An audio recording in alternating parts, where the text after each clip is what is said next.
யாழ்ப்பாணம் வடமராட்சி கிழக்கு ஆலியவளை கொடுக்குழாய் பகுதியில் இன்று அதிகாலை ராணுவ புலனாய்வுத் துறையினருக்கு கிடைத்த ரகசிய தகவலின் அடிப்படையில் ராணுவ புலனாய்வுத் துறையினர் மருதங்கேணி போலீசாருடன் இணைந்து சுற்றி வளைப்பினை மேற்கொண்டிருந்தனர். இதில் 40 பொதிகளை கொண்டு சுமார் 80 கிலோகிராம் கேரள கஞ்சா கைப்பற்றப்பட்டுள்ளன.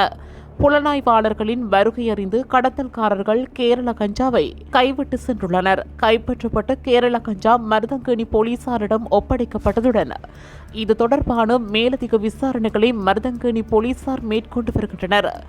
மேலதிகமாக கஞ்சா பொதிகளை கடத்தல்காரர்கள் மறைத்து வைத்திருக்கலாம் எனும் நோக்குடன் கடற்படையினர் போலீசார் தேடுதல் மேற்கொண்டு வருகின்றனர்.